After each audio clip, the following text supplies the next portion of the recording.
어서 오세요. 반갑습니다. 안녕하세요. 수원에서 웨딩 플래너를 하고 있는 20대 후반 여자입니다. 오늘도 어김없이 예약 손님과 웨딩 상담을 하고 있었습니다. 손님께서는 상담 중에 제 이름과 얼굴을 힐끔힐끔 쳐다보시면서 조심스럽게 물어보셨습니다.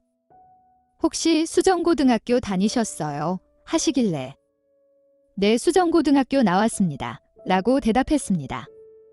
손님께서 나이가 어떻게 되세요? 한 번 더 물어보셨고 나이를 말씀드렸더니 나 모르겠어 하면서 손을 툭 치셨습니다. 그러는 순간 잊고 있었던, 아니 잊고 싶었던 그 기억들이 떠올랐습니다. 약 10년 전 고등학교 입학했던 저는 몸도 다른 친구 대비 왜소하고 성격도 조용한 편이었습니다.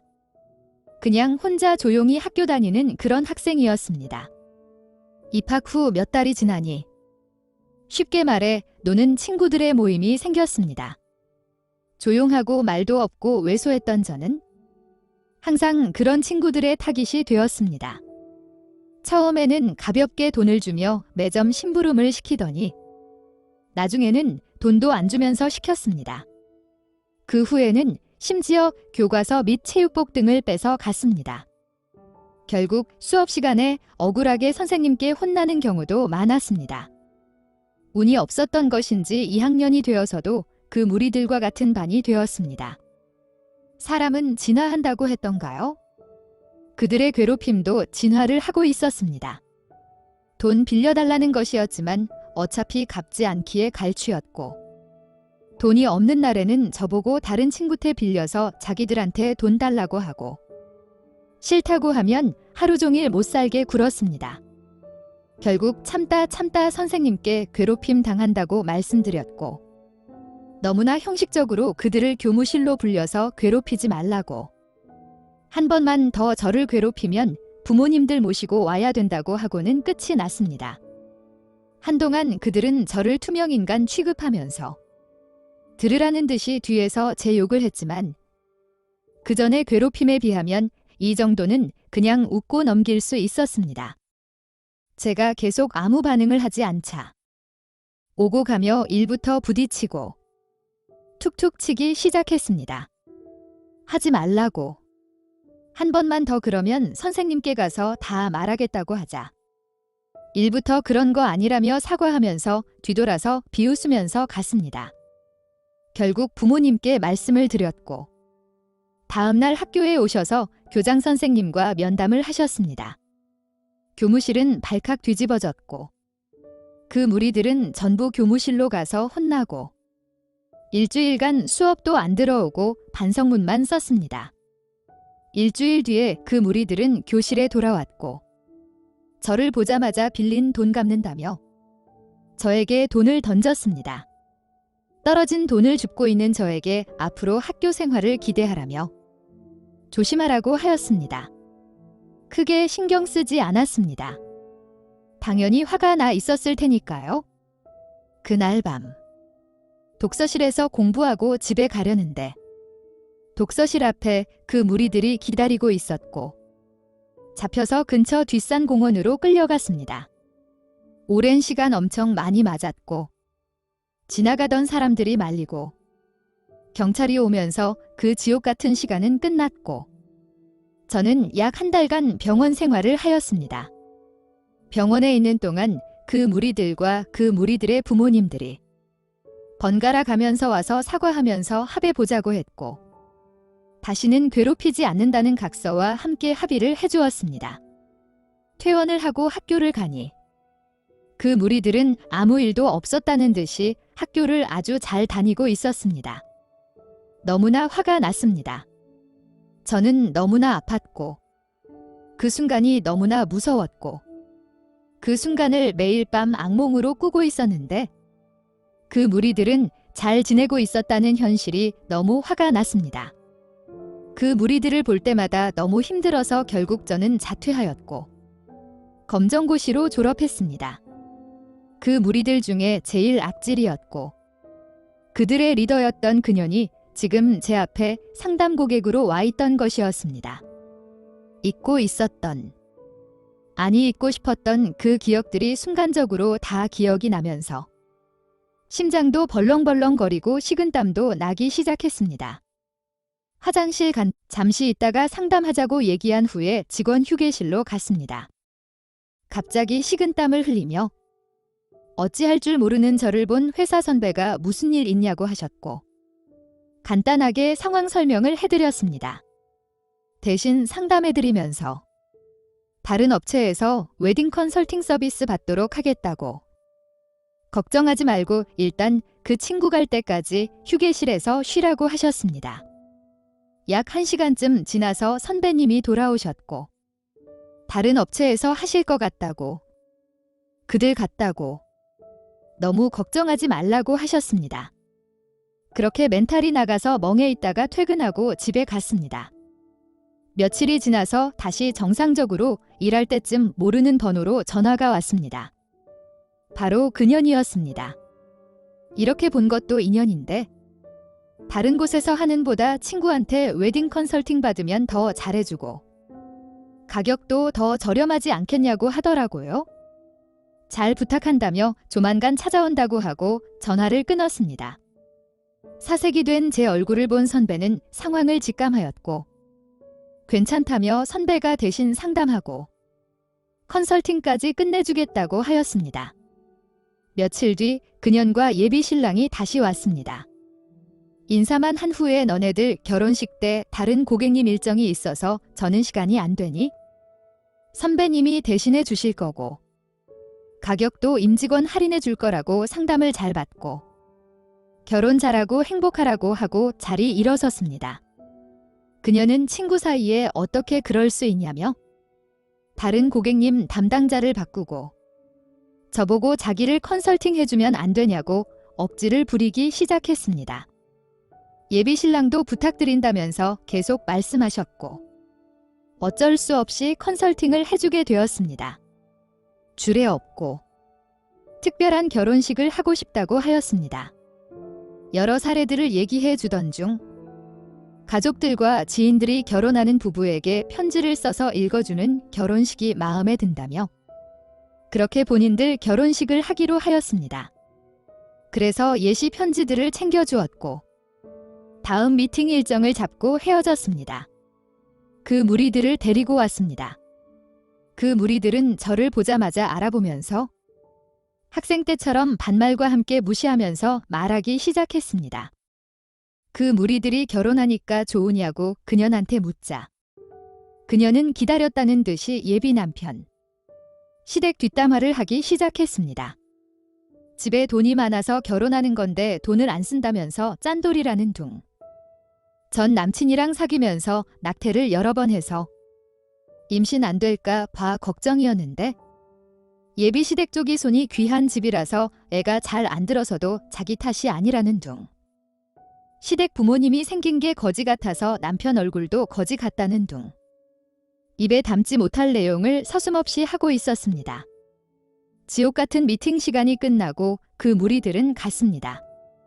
멘탈이 나가서 조용히 앉아 있는데 순간 그 예비 신랑이 안타까웠습니다.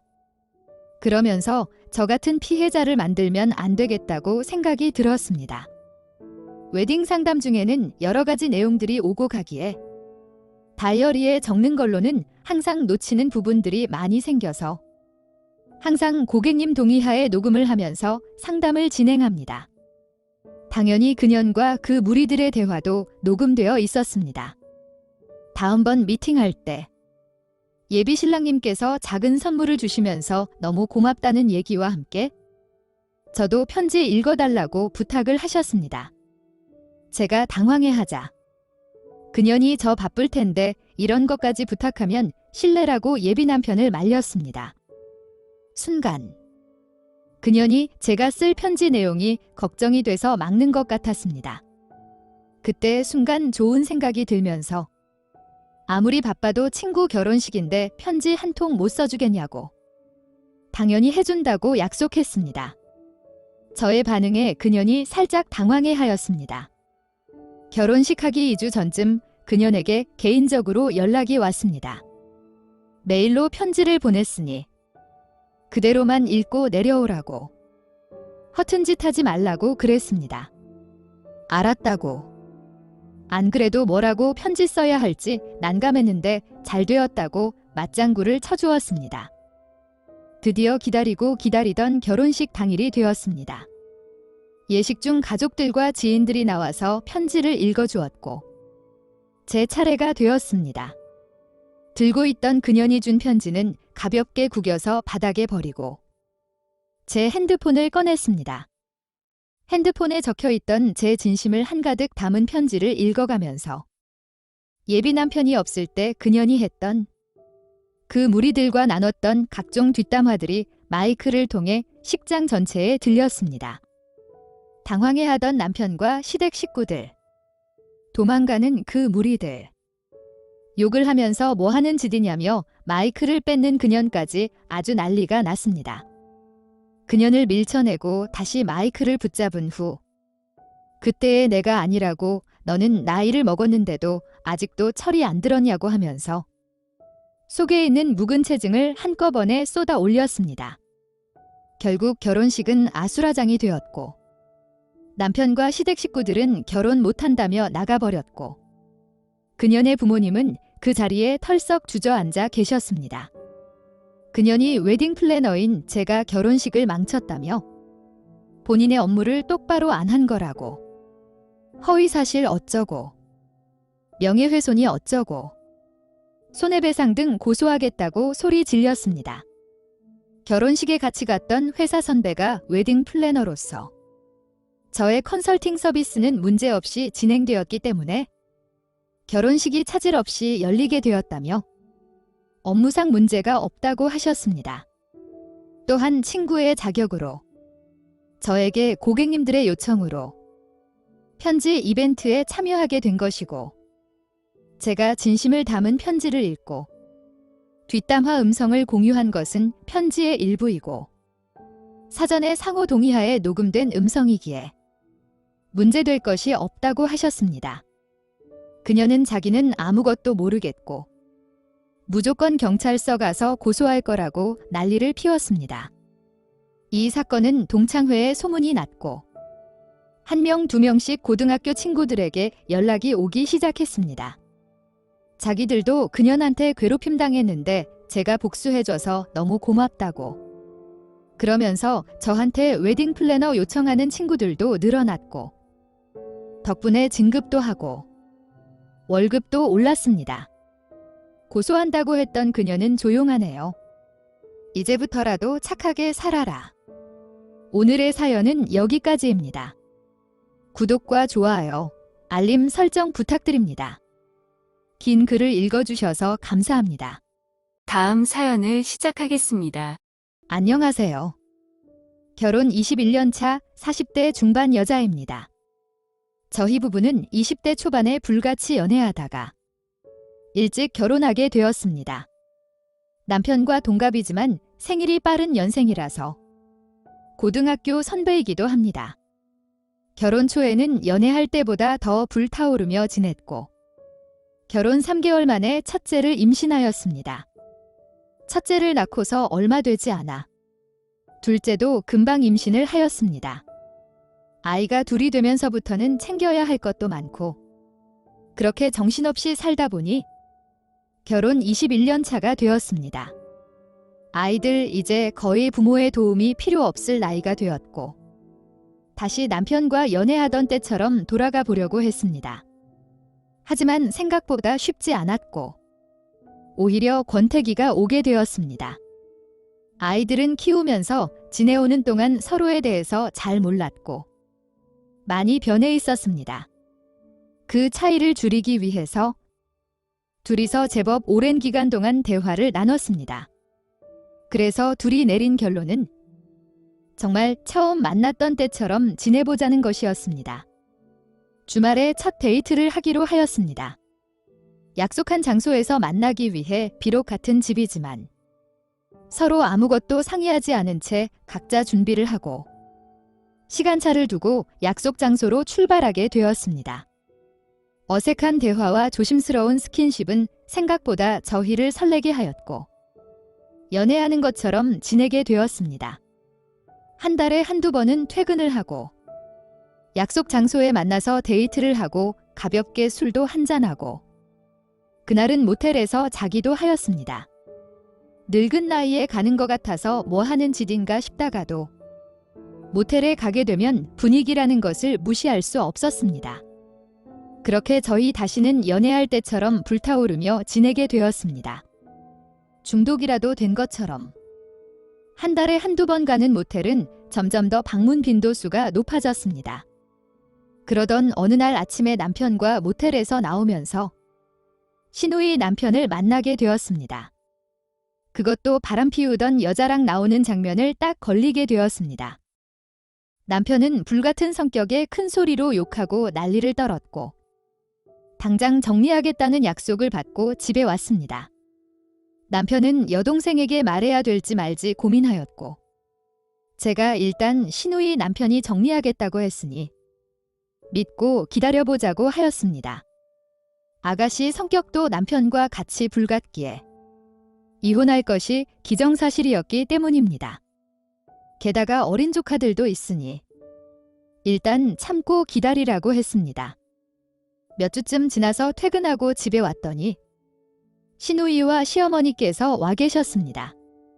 제가 인사도 하기 전에 아파트 복도에서 시어머니가 저의 머리끄덩이 잡고 뺨을 때리며 욕을 하셨습니다.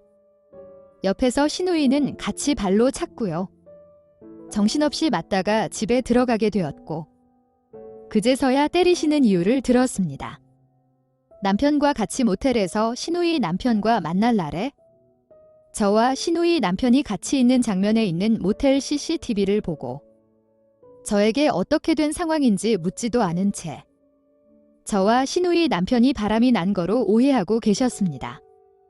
공교롭게 되고 CCTV에는 남편이 보이지 않았습니다. 저는 여러 번 설명은 들었지만 믿지 않으셨고 폭행과 욕설이 이어졌습니다. 차마 입에 담지도 못할 저와 저희 부모님에 대한 욕도 서슴없이 쏟아졌습니다. 약 1시간쯤 지나서 남편이 퇴근해서 집에 왔고 제 상태와 집안 꼴을 보고 도대체 무슨 일이냐고 물었습니다. 그래서 위에 이야기를 하시며 그 두 사람은 저를 바람난 년으로 몰아가셨고 남편은 그날의 상황을 다 설명하였습니다. 하지만 그 사람들은 믿지 않았고 남편 보고 너가 속고 있는 거라며 중간중간 저와 저희 부모님에게 폭언을 하였습니다. 결국 그날 밤늦게 시아버지께서도 저희 집에 오셨고 남편 핸드폰에서 그날 모텔에서 남편 카드로 결제한 문자를 보고 나서 오해가 다 풀렸습니다. 시아버지께서는 저에게 여러 번 사과를 하셨습니다. 와이프 단속과 딸 잘 못 키운 자기 탓이라고 계속 자책하셨습니다. 시어머니께서는 억울한 상황을 상세히 설명을 해주지 왜 변명하지 않았냐고 하시길래 저도 참다가 결국 모든 것을 폭발했습니다.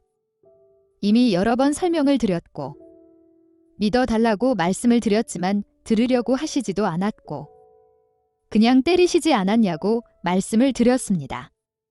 아이들 보는 앞에서 할머니한테 말도 안 되는 누명을 들어가면서 맞는 제 심정을 이해하실 수 있냐고 속에 있던 울분을 다 토해내었습니다. 저희 집은 제가 다니는 회사 사택이었습니다.